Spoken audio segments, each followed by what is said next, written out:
First BA ಎಲ್ಲ ವಿದ್ಯಾರ್ಥಿಗಳಿಗೆ ನಮಸ್ಕಾರಗಳು. ನಿನ್ನೆಯ ವಿಡಿಯೋದಲ್ಲಿ ಸಮಗ್ರ ಅರ್ಥಶಾಸ್ತ್ರದ ಉಪಯೋಗಗಳ ಬಗ್ಗೆ ಚರ್ಚೆ ಮಾಡ್ತಾ ಇದ್ವಿ.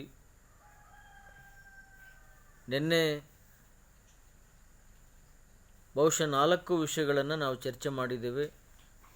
ಅದರಲ್ಲಿ ಒಂದು, ಸಮಗ್ರ ಅರ್ಥಶಾಸ್ತ್ರವು ಆರ್ಥಿಕ ವ್ಯವಸ್ಥೆಯ ಪೂರ್ಣ ಚಿತ್ರಣವನ್ನು ನೀಡುತ್ತದೆ. ಎರಡನೇದು, ಸಮಗ್ರ ಅರ್ಥಶಾಸ್ತ್ರವು ಆರ್ಥಿಕ ನೀತಿಗಳನ್ನು ರೂಪಿಸಲು ಸಹಾಯಕಾರಿ. ಮೂರನೇದು, ಆರ್ಥಿಕ ಬೆಳವಣಿಗೆಯ ಅಧ್ಯಯನಕ್ಕೆ ಸಹಕಾರಿ. ನಾಲ್ಕನೇದಾಗಿ, ವ್ಯಾಪಾರ ಚಕ್ರಗಳ ಅಧ್ಯಯನ ಅಂತ. ಇಷ್ಟು ವಿಚಾರಗಳ ಬಗ್ಗೆ ನಾವು ನಿನ್ನೆ ಚರ್ಚೆ ಮಾಡಿದ್ವಿ. ಅದೇ ರೀತಿ ಸಮಗ್ರ ಅರ್ಥಶಾಸ್ತ್ರದ ಉಪಯೋಗಗಳ ಮುಂದಿನ ಭಾಗದಲ್ಲಿ 5ನೇ ಅಂಶ, ಸ್ಟಡಿ ಆಫ್ ಮೆಟೀರಿಯಲ್ ವೆಲ್ಫೇರ್, ಭೌತಿಕ ಯೋಗಕ್ಷೇಮದ ಅಧ್ಯಯನ ಅಂತ. ಭೌತಿಕ ಯೋಗಕ್ಷೇಮದ ಅಧ್ಯಯನ.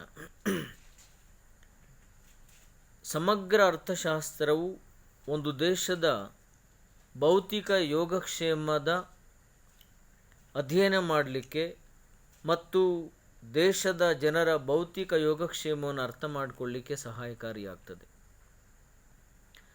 ಹೇಗೆಂದರೆ, ಸಮಗ್ರ ಅರ್ಥಶಾಸ್ತ್ರವು ಇಡೀ ದೇಶದ ಆರ್ಥಿಕ ವ್ಯವಸ್ಥೆಯನ್ನು ಸಮಗ್ರವಾಗಿ, ಒಟ್ಟಾರೆಯಾಗಿ, ಹಿಡಿಯಾಗಿ ಅಧ್ಯಯನ ಮಾಡುವುದರಿಂದ ಆ ದೇಶದ ಜನರ ಭೌತಿಕ ಯೋಗಕ್ಷೇಮ ಹೇಗಿದೆ ಎಂಬುದನ್ನು ಸುಲಭವಾಗಿ ಅಧ್ಯಯನ ಮಾಡಲಿಕ್ಕೆ ಸಾಧ್ಯ ಆಗ್ತದೆ.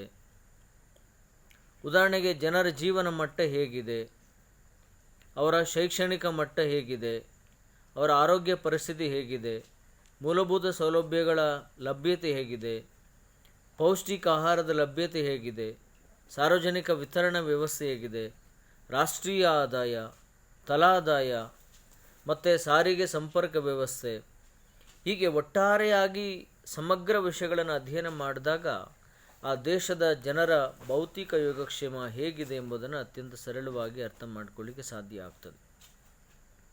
ಅದು ಇದರ ಉಪಯೋಗ. Macro economics helps to study the material welfare of the people of a country.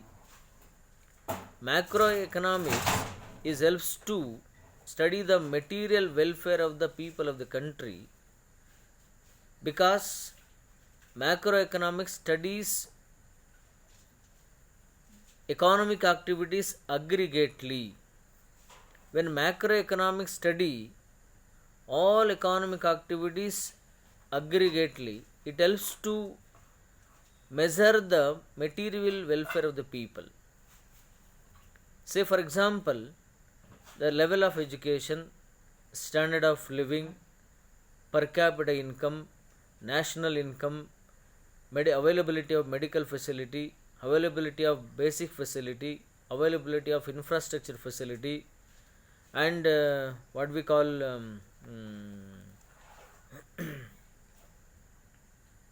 adequate food facility and good health facility, quality food, etc. When the people getting all these facilities at the right time, then we can say their material welfare is good. When the people do not able to get all these facilities at the right time, then we cannot say their material welfare is good.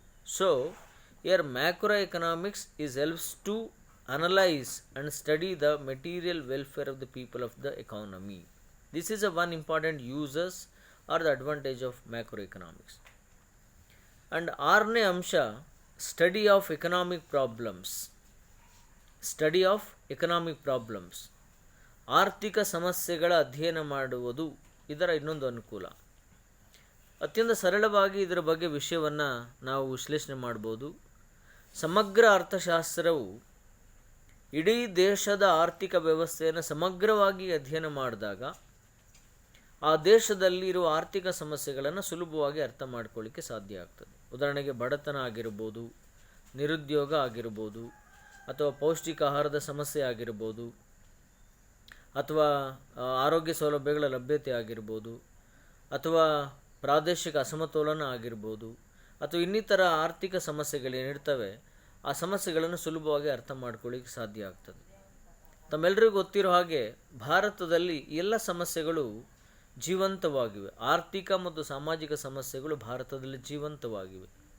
ಬಡತನ, ನಿರುದ್ಯೋಗ, ಆಹಾರದ ಸಮಸ್ಯೆ, ಅಪೌಷ್ಟಿಕತೆ, ಮೂಲಭೂತ ಸೌಲಭ್ಯಗಳ ಕೊರತೆ ಮತ್ತು ಪ್ರಾದೇಶಿಕ ಅಸಮತೋಲನ, ಶಿಕ್ಷಣದ ಅಭಾವ, ಪೌಷ್ಟಿಕ ಆಹಾರದ ಕೊರತೆ, ಎಲ್ಲ ಸಮಸ್ಯೆಗಳು ಜೀವಂತವಾಗಿವೆ. ಇದನ್ನು ನಾವು ಅರ್ಥ ಮಾಡಿಕೊಳ್ಳಿಕ್ಕೆ ಸಹಾಯಕ ಆಗುವಂಥ ಒಂದು ವಿಷಯ ಅಥವಾ ವಿಜ್ಞಾನ ಯಾವುದಂದರೆ ಸಮಗ್ರ ಅರ್ಥಶಾಸ್ತ್ರ. Here macroeconomics helps to understand the economic problems of a country. Of course, when the macroeconomics study the entire economy and all the economic activities of the country, definitely we can easily understand some economic problems of the economy, like unemployment, poverty, food problem, hygienic infrastructure facility, education, sanitation, housing, drinking water facilities, etc. So in India, these are the live problems. They are the live problems of Indian economy. Still, after 74 years of independence, still India is having these problems. Regional imbalance is the one important economic problem of India. Unemployment, poverty, and regional imbalance, lack of education, lack of food grains, and low standard of living are the main basic problems of Indian economy. So these problems we can easily find out and understand with the help of macro analysis, macro study. So this is another important advantage of macroeconomics. And the seventh point is measurement of national income. Measurement of national income, ರಾಷ್ಟ್ರೀಯ ಆದಾಯದ ಮಾಪನ. ಅತ್ಯಂತ ಸುಲಭವಾಗಿ ಇದನ್ನು ವಿಶ್ಲೇಷಣೆ ಮಾಡ್ಬೋದು. ಸಮಗ್ರ ಅರ್ಥಶಾಸ್ತ್ರದ ಒಂದು ಅತಿ ಮುಖ್ಯವಾಗಿರುವಂಥ ಅನುಕೂಲ ಅಥವಾ ಪ್ರಯೋಜನ ಏನಂದರೆ, ಒಂದು ದೇಶದ ರಾಷ್ಟ್ರೀಯ ಆದಾಯ ಎಷ್ಟು ಅನ್ನೋದನ್ನು ಸರಳವಾಗಿ ಅರ್ಥ ಮಾಡ್ಕೊಳ್ಳಿಕ್ಕೆ ಸಾಧ್ಯ. ಪ್ರೀತಿಯ ವಿದ್ಯಾರ್ಥಿಗಳೇ, ಮುಂದಿನ ವಿಷಯ ಫಸ್ಟ್ ಚಾಪ್ಟರಲ್ಲಿ ಮುಂದಿನ ವಿಷಯ ರಾಷ್ಟ್ರೀಯ ಆದಾಯ ಅಂತಿದೆ. ಅಲ್ಲಿ ಬಂದಾಗ ಅದನ್ನು ವಿವರವಾಗಿ ನಾನು ಹೇಳ್ತೇನೆ. ರಾಷ್ಟ್ರೀಯ ಆದಾಯ ಅಂದರೆ ಒಂದು ದೇಶದಲ್ಲಿ ಒಂದು ವರ್ಷದಲ್ಲಿ ಉತ್ಪಾದಿಸಲ್ಪಟ್ಟ ಎಲ್ಲ ಅಂತಿಮ ಸರಕು ಮತ್ತು ಸೇವೆಗಳ ಒಟ್ಟು ಮಾರುಕಟ್ಟೆ ಮೌಲ್ಯವನ್ನು ರಾಷ್ಟ್ರೀಯ ಆದಾಯ ಅಂತೇಳಿ ಕರಿತೀವಿ. ಈ ರಾಷ್ಟ್ರೀಯ ಆದಾಯವನ್ನು ನಾವು ಲೆಕ್ಕಾಚಾರ ಮಾಡಬೇಕಾದಾಗ ಕೃಷಿ ವಲಯದ ಆದಾಯವನ್ನು, ಕೈಗಾರಿಕಾ ವಲಯದ ಆದಾಯವನ್ನು ಮತ್ತು ಸೇವಾ ವಲಯದ ಆದಾಯವನ್ನು ಪರಿಗಣಿಸಬೇಕಾಗುತ್ತದೆ. ಹಾಗಿದ್ದಾಗ ಮಾತ್ರ ನೀವು ರಾಷ್ಟ್ರೀಯ ಆದಾಯವನ್ನು ಲೆಕ್ಕಾಚಾರ ಮಾಡಲಿಕ್ಕೆ ಸಾಧ್ಯ. ಅಂದಾಗ ಈ ರಾಷ್ಟ್ರೀಯ ಆದಾಯವನ್ನು ಲೆಕ್ಕಾಚಾರ ಮಾಡಬೇಕಾದಾಗ ನೀವು ಸಮಗ್ರ ಅಂಶಗಳನ್ನು ಪರಿಶೀಲನೆ ಮಾಡಬೇಕಾಗ್ತದೆ. ಆ ಸಮಗ್ರ ಅಂಶಗಳನ್ನು ಪರಿಶೀಲನೆಗೆ ಸಹಾಯಕವಾಗುವಂಥ ವಿಷಯ ಯಾವುದಂದರೆ ಈ ಸಮಗ್ರ ಅರ್ಥಶಾಸ್ತ್ರ. Here macroeconomics helps to measure and calculate the national income of a country. In order to calculate and measure the national income of a country, you are supposed to taking into account the income of all the three sectors of the economy, namely agriculture sector, industrial sector, and service sector. So this is aggregate. This is the area of macroeconomics. Here national income is the total money value of all final goods and services produced in a country during a year is a national income. I think the next topic is the national income. In detail I will tell you in the next topic. Once again I repeat the meaning of national income. National income is the aggregate or total money value of all final goods and services produced in a country during a year is the national income. In order to calculate the national income, in order to estimate the national income, we are supposed to taking into account the income of all the three sectors, namely agriculture sector and agriculture, industry and service sector. So here macroeconomics helps to measure and calculate the national income. This is another important uses or advantage of macroeconomics. And eighth point is distribution of national income. Eighth advantage or uses of macroeconomics is distribution of national income. ರಾಷ್ಟ್ರೀಯ ಆದಾಯದ ವಿತರಣೆ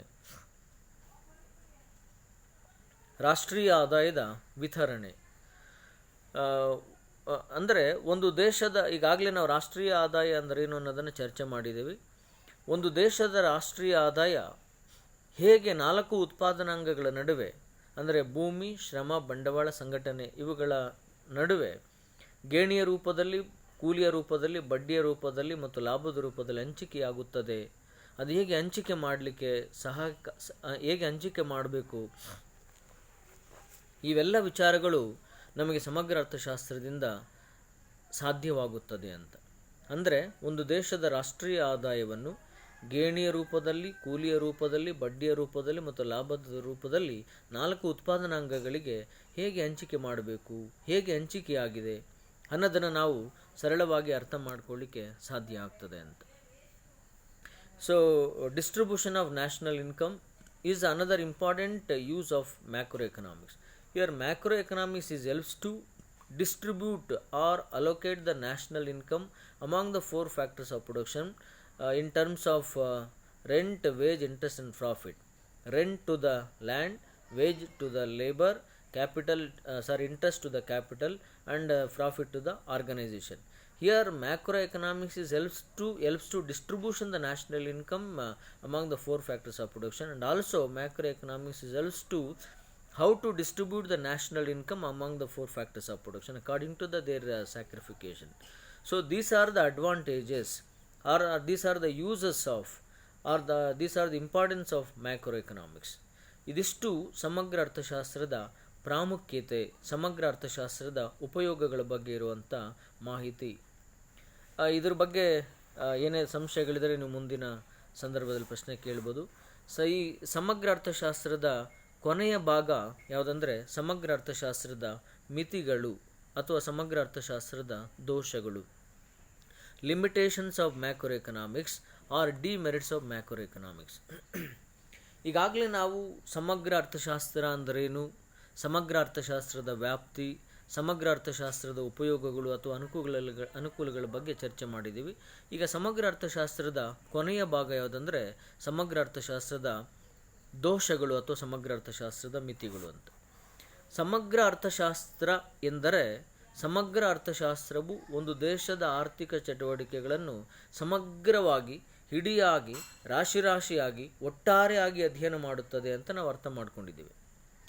ಈ ರೀತಿ ಆರ್ಥಿಕ ವ್ಯವಸ್ಥೆಯ ಆರ್ಥಿಕ ಚಟುವಟಿಕೆಗಳನ್ನು ಸಮಗ್ರವಾಗಿ, ಇಡಿಯಾಗಿ, ರಾಶಿಯಾಗಿ, ಒಟ್ಟಾರೆಯಾಗಿ ಅಧ್ಯಯನ ಮಾಡುವಾಗ ಎಷ್ಟು ಅನುಕೂಲಗಳು ಲಭ್ಯವಾಗುತ್ತವೆಯೋ ಅಷ್ಟೇ ಅನಾನುಕೂಲಗಳು ಸಹಿತ ಎದುರಾಗುತ್ತವೆ, ಅಷ್ಟೇ ತೊಡಕುಗಳು ಎದುರಾಗುತ್ತವೆ. ಹಾಗಾಗಿ ಸಮಗ್ರ ಅರ್ಥಶಾಸ್ತ್ರವು ದೋಷಗಳಿಂದ ಅಥವಾ ಮಿತಿಗಳಿಂದ ಹೊರತಾಗಿಲ್ಲ ಎಂಬುದನ್ನು ನಾವು ಅರ್ಥ ಮಾಡಿಕೊಳ್ಳಬೇಕಾಗುತ್ತದೆ. ಈ ಹಿನ್ನೆಲೆಯಲ್ಲಿ ಸಮಗ್ರ ಅರ್ಥಶಾಸ್ತ್ರದ ದೋಷಗಳಲ್ಲಿ ಮೊದಲನೇ point, there are certain limitations or certain demerits are there in the macroeconomics. We cannot ignore the limitations or the demerits of macroeconomics. How macroeconomics yield some advantages or uses in the study, in the same manner macroeconomics also yields certain demerits, and also it consists certain limitations. The important limitations are first one is neglect of micro study. Here macroeconomics neglect the micro study. See, macroeconomics neglect micro study. As it does not consider individual units, the study becomes incomplete. Means unless macroeconomics consider individual units, individual factors or individual activities, definitely it cannot become a complete study. When macroeconomics consider aggregates and averages of the entire economy, definitely it neglect the individual activities, micro units and individual units. So it does not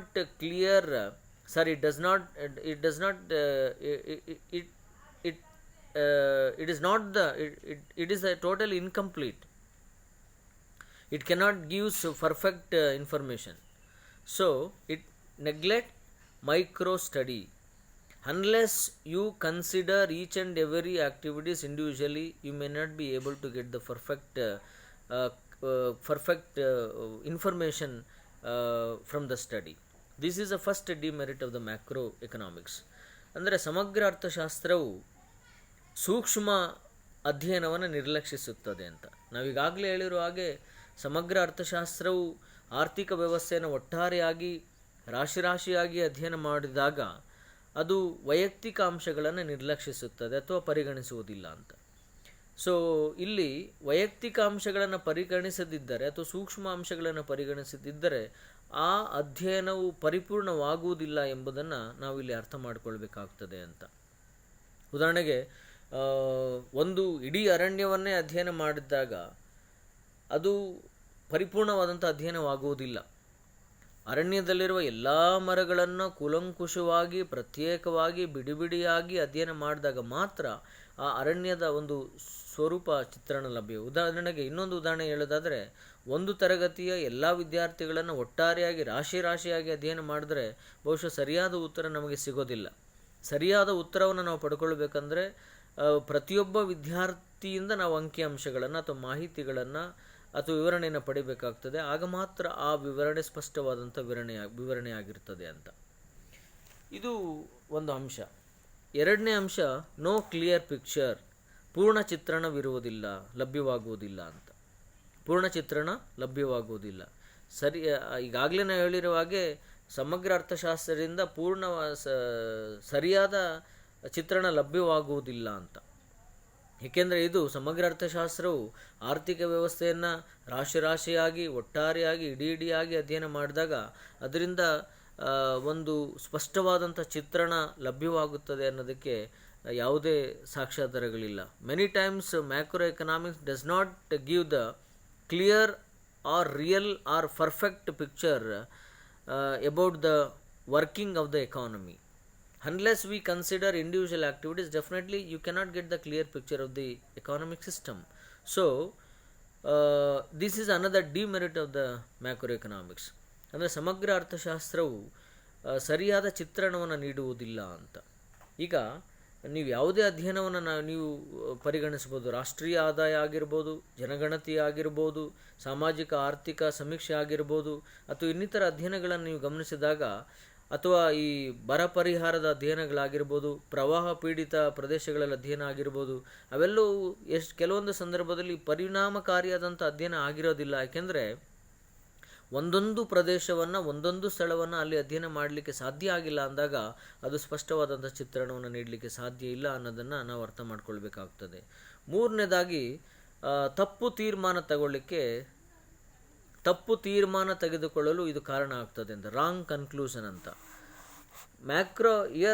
wrong conclusion is another important demerit are the limitation of the macro economics. Of course macro economic study may leads to wrong conclusion, because what is true of an economy may not be true of an individual. I repeat, what is true of an economy, it may not be true of an individual. So macroeconomics conclusion may be misleading. What is true, what is right for a person, it may not be a true for the economic system. What is right for a person, it may not be true of an individual. So for example, saving is necessary. If all the people save at a time, definitely that adversely affect of the economy. Saving of one person or savings of few people definitely helps to the economy. If all the people save at a time in a bank or in the financial institution, definitely that will be adversely affect on the entire economy in different ways. So what is true of an economy may not be true of an individual. So macroeconomics conclusion may be misleading. ಅಂದರೆ ಸಮಗ್ರ ಅರ್ಥಶಾಸ್ತ್ರವು ತಪ್ಪು ನಿರ್ಣಯ ತೆಗೆದುಕೊಳ್ಳಿಕ್ಕೆ ಕಾರಣ ಆಗ್ತದೆ ಅಂತೇಳಿ. ಯಾಕೆಂದರೆ ಸಮಗ್ರ ಅರ್ಥಶಾಸ್ತ್ರವು ಸಮಗ್ರತೆಯ ಆಧಾರದ ಮೇಲೆ ತೀರ್ಮಾನವನ್ನು ತಗೊಂಡಾಗ ಅದು ಕೆಲವೊಂದು ಸಂದರ್ಭದಲ್ಲಿ ತಪ್ಪು ತೀರ್ಮಾನಕ್ಕೆ ಕಾರಣ ಆಗ್ತದೆ. ಉದಾಹರಣೆಗೆ, ಇಡೀ ದೇಶದ ಆರ್ಥಿಕ ವ್ಯವಸ್ಥೆಗೆ ಸರಿ ಹೊಂದುವಂಥದ್ದು ಒಬ್ಬ ವ್ಯಕ್ತಿಗೆ ಸರಿ ಆಗದೇ ಇರ್ಬೋದು, ಅಥವಾ ಒಬ್ಬ ವ್ಯಕ್ತಿಗೆ ಸರಿ ಆಗುವುದು ಎಲ್ಲ ವ್ಯಕ್ತಿಗಳಿಗೂ ಸರಿ ಆಗದೇ ಇರ್ಬೋದು. ನಾನೊಂದು ಸಣ್ಣ ಉದಾಹರಣೆಯನ್ನು ಹೇಳಿ ಇಲ್ಲಿ ವಿವರಣೆ ನೀಡೋದಾದರೆ, ಈಗ ಮಧ್ಯಾಹ್ನದ ಹೈಸ್ಕೂಲ್ 1ನೇ ತರಗತಿಯಿಂದ 10ನೇ ತರಗತಿಯವರೆಗೆ ಮಧ್ಯಾಹ್ನದ ಬಿಸಿ ಊಟದ ವ್ಯವಸ್ಥೆಯಲ್ಲಿ ಏನನ್ನು ಕೊಡಬೇಕು, ಹಾಲು ಕೊಡಬೇಕಾ, ಮೊಟ್ಟೆ ಕೊಡಬೇಕಾ, ಅಥವಾ ಏನು ಕೊಡಬೇಕು, ಬಾಳೆಹಣ್ಣು ಕೊಡಬೇಕಾ ಅಂತೇಳಿ ತೀರ್ಮಾನ ತಗೊಳ್ಬೇಕಾದಾಗ ಎಲ್ಲ ವಿದ್ಯಾರ್ಥಿಗಳಿಗೂ ಮೊಟ್ಟೆಯನ್ನು ಕೊಡಬೇಕು ಅಂತೇಳಿ ಒಂದು ವೇಳೆ ತೀರ್ಮಾನ ತಗೊಂಡಿದ್ದೆ ಆದರೆ ಕೆಲವು ವಿದ್ಯಾರ್ಥಿಗಳು ಮೊಟ್ಟೆ ತಿನ್ನದಿದ್ದರೆ ಆಗ ಅದು ತಪ್ಪು ನಿರ್ಣಯವಾಗುತ್ತದೆ. ಹಾಗಾಗಿ ನಾವು ಆ ತೀರ್ಮಾನ ತಗೊಳ್ಬೇಕಾದಾಗ ಎಷ್ಟು ಜನ ವಿದ್ಯಾರ್ಥಿಗಳು ಮೊಟ್ಟೆಯನ್ನು ತಿಂತಾರೆ, ಎಷ್ಟು ಜನ ತಿನ್ನಲ್ಲ, ಈ ರೀತಿಯ ಸೂಕ್ಷ್ಮ ಅಂಶಗಳನ್ನು ಪರಿಗಣಿಸಿದಾಗ ಮಾತ್ರ ನಾವೊಂದು ಸರಿಯಾದ ತೀರ್ಮಾನವನ್ನು ತೆಗೆದುಕೊಳ್ಳಲಿಕ್ಕೆ ಸಾಧ್ಯ ಆಗ್ತದೆ. ಈ ಹಿನ್ನೆಲೆಯಲ್ಲಿ ಸಮಗ್ರ ಅರ್ಥಶಾಸ್ತ್ರ ಎಲ್ಲೋ ಒಂದು ಕಡೆ ಸೂಕ್ತವಾದಂಥ ತೀರ್ಮಾನ ತಗೊಳ್ಳಿಕ್ಕೆ ಅವಕಾಶವನ್ನು ಮಾಡಿಕೊಡಲ್ಲ ಅನ್ನೋದು ಒಂದು ಅಂಶ. ನಾಲ್ಕನೇದಾಗಿ ಮಿತಿಮೀರಿದ ಸಾರ್ವತ್ರೀಕರಣ ಅಂತ, ಅದು ಇನ್ನೊಂದು ದೋಷ ಅಥವಾ ಲಿಮಿಟೇಷನ್. ಮಿತಿಮೀರಿದ ಸಾರ್ವತ್ರೀಕರಣ, ಎಕ್ಸೆಸಿವ್ ಜನರಲೈಸೇಷನ್ ಅಂತೇಳಿ ಕರೀತಾರೆ. Excessive generalisation, the greatest defect of the macro economics is its excessive generalization. Due to its excessive generalization and universal policies, individual units suffer. For example, the new economic policy of India has adversely affected on small scale industries and small farmers. So here macroeconomics is based on the excessive generalization, and this excessive generalization and universal generalization may adversely affect on the economy and may adversely affect on the publics. So here, as we discussed in the third point, what is true of an individual, it may not be true of the economy. So excessive generalization is always misleading, is always a wrong conclusion. So here it is the main defect of the macroeconomics. ಏನು ಮಿತಿಮೀರಿದ ಸಾರ್ವತ್ರೀಕರಣ ಅಂತ ಅಂದರೆ ಎಲ್ಲದನ್ನೂ ಸಾರ್ವತ್ರೀಕರಣಗೊಳಿಸುವಂತಹ ಒಂದು ಪ್ರಯತ್ನದಲ್ಲಿ ಸಮಗ್ರ ಅರ್ಥಶಾಸ್ತ್ರ ಪ್ರಯತ್ನ ಮಾಡಿದಾಗ ಅದು ಆರ್ಥಿಕ ವ್ಯವಸ್ಥೆಗೆ ಪೂರಕವಾಗುವುದಿಲ್ಲ, ಆರ್ಥಿಕ ವ್ಯವಸ್ಥೆಗೆ ಸರಿ ಹೊಂದುವುದಿಲ್ಲ ಅನ್ನೋದನ್ನು ನಾವೆಲ್ಲರೂ ಅರ್ಥ ಮಾಡ್ಕೊಳ್ಬೇಕಾಗ್ತದೆ. ಉದಾಹರಣೆಗೆ ನೂತನ ಆರ್ಥಿಕ ವ್ಯವಸ್ಥೆ 1991ರಲ್ಲಿ ಜಾರಿಗೆ ಬಂದಂಥ LPGM ಪಾಲಿಸಿ ಅಂತ ಏನು ಕರಿತೀವಿ ನಾವು, liberalisation, privatisation, globalisation and modernisation ಅಂತ ಏನಿದೆ, ಅದು ಎಲ್ಲೋ ಒಂದು ಕಡೆ ಸಣ್ಣ ಮತ್ತು ಗುಡಿ ಕೈಗಾರಿಕೆಗಳ ಮೇಲೆ ತೀವ್ರವಾದಂಥ ದುಷ್ಪರಿಣಾಮವನ್ನು ಉಂಟು ಮಾಡಿತು. ಅಂದರೆ LPGM policies helps to entire economy in all respect, but at the same time LPGM policy adversely affect on the small scale and cottage industries. So here what the general policy helps to the economy, at the same time it may not be helps to the common people or to the some economic activities. This is another important demerit of macroeconomics. And the fifth problem is problems of statistics. Another important demerit of macroeconomics is that problems of statistics, ಅಂಕಿ ಸಂಖ್ಯೆಗಳ ಸಮಸ್ಯೆ ಅಂತ, ಅಂಕಿ ಸಂಖ್ಯೆಗಳ ಸಮಸ್ಯೆ. Problems of statistics is another demerit of macroeconomics. Here macroeconomics suffer from the problems of up-to-date statistics for its analysis. So it fails to give the true picture of the economy. So in order to analyze the economic system in order to analyze the various economic activities of the particular economy, the accurate and perfect and definite statistics are need. But many a time analyzers are unable to get the perfect and definite statistics. When the analyzers unable to get the perfect and definite statistics on the economic activities, definitely they cannot take any right decision. This is another important demerit of the macroeconomics. ಅಂಕಿ ಸಂಖ್ಯೆಗಳ ಸಮಸ್ಯೆ ಅಂದರೆ ಸರಿಯಾದ ಅಂಕಿ ಅಂಶಗಳಿದ್ದಾಗ ಮಾತ್ರ ಒಂದು ಆರ್ಥಿಕ ವ್ಯವಸ್ಥೆಯ ಆರ್ಥಿಕ ಚಟುವಟಿಕೆಗಳನ್ನು ವಿಶ್ಲೇಷಣೆ ಮಾಡಲಿಕ್ಕೆ ಸಾಧ್ಯ ಆಗ್ತದೆ. ಆದರೆ ಬಹುತೇಕ ಸಂದರ್ಭದಲ್ಲಿ ಸಮಗ್ರ ಅರ್ಥಶಾಸ್ತ್ರದ ಅಧ್ಯಯನಕ್ಕೊಳಪಡುವಂಥ ಆರ್ಥಿಕ ಚಟುವಟಿಕೆಗಳಿಗೆ ಸರಿಯಾದ ಅಂಕಿ ಸಂಖ್ಯೆಗಳು ಸಿಗುವುದಿಲ್ಲ. ಸರಿಯಾದ ಅಂಕಿ ಸಂಖ್ಯೆಗಳು ಸಿಗದಿದ್ದಾಗ ಆ ಅಧ್ಯಯನ ಸ್ಪಷ್ಟವಾಗಿರುವುದಿಲ್ಲ.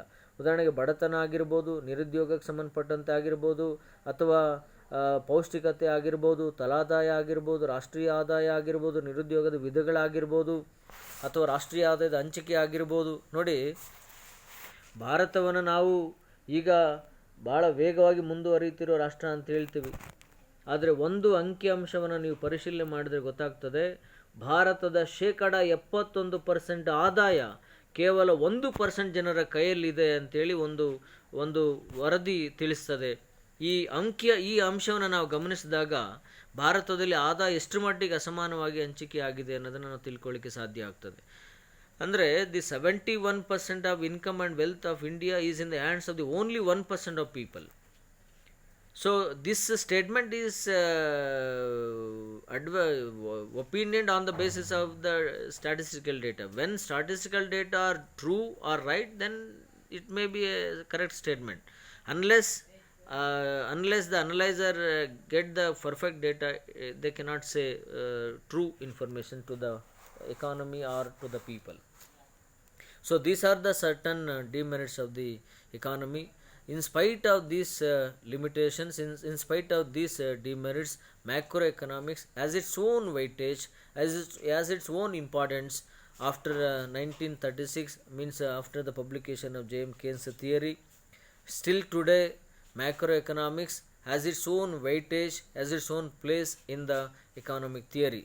Dear students, I have covered the first topic, that is macroeconomics. In this first topic, I have covered the four important elements: their meaning of macroeconomics, definitions of macroeconomics, scope of macroeconomics, and uses of macroeconomics and limitations of macroeconomics. ಪ್ರೀತಿಯ ವಿದ್ಯಾರ್ಥಿಗಳೇ, ಸಮಗ್ರ ಅರ್ಥಶಾಸ್ತ್ರ ಎಂಬ ಪರಿಕಲ್ಪನೆಯಲ್ಲಿ ಮುಖ್ಯವಾಗಿ ಈ ಕೆಳಕಂಡ ಅಂಶಗಳನ್ನು ನಾನು ಪೂರ್ಣಗೊಳಿಸಿದ್ದೇನೆ. ಸಮಗ್ರ ಅರ್ಥಶಾಸ್ತ್ರದ ಅರ್ಥ, ಸಮಗ್ರ ಅರ್ಥಶಾಸ್ತ್ರದ ವ್ಯಾಖ್ಯಾನಗಳು, ಸಮಗ್ರ ಅರ್ಥಶಾಸ್ತ್ರದ ವ್ಯಾಪ್ತಿ, ಸಮಗ್ರ ಅರ್ಥಶಾಸ್ತ್ರದ ಉಪಯೋಗಗಳು, ಸಮಗ್ರ ಅರ್ಥಶಾಸ್ತ್ರದ ಮಿತಿಗಳು ಅಂತ. ಇದ್ರ ಬಗ್ಗೆ ಏನೇ ಡೌಟ್ಸ್ ಇದ್ದರೆ ದಯವಿಟ್ಟು ಪ್ರಶ್ನೆಗಳನ್ನು ಕೇಳಿ, ನಾನು ಅದಕ್ಕೆ ಬಗೆಹರಿಸಲಿಕ್ಕೆ ಪ್ರಯತ್ನ ಮಾಡ್ತೀನಿ. ಎಲ್ರಿಗೂ ನಮಸ್ಕಾರ.